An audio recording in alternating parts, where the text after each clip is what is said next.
It is what it is. And when we continue having a conversation, I named the first book ever, my first baby, I named it Unbreakable by Choice for a reason, because there is just so much behind that title. Yeah. And we go through so many challenges on it daily. Of course. And on it daily, we are forced to make choices. The mere fact that you have to decide, what am I going to wear today? Of course. And you decide with outfits. It's a choice. It's a choice. And a lot of times, it becomes a bit difficult for people that were raised by abanye abantu ngaphandle kwabazali.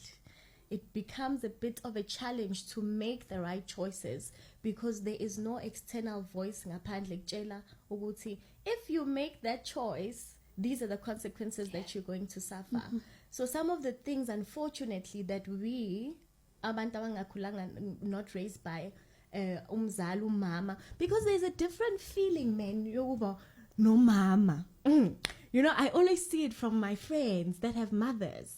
And I steal the mothers a lot. I'm very close to some of my friends' mothers because of that feeling that I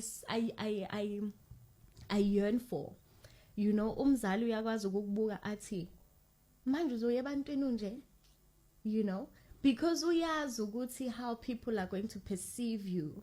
Uyazi usehambile indlela, older, much experienced. So that is a beautiful feeling about having a mother.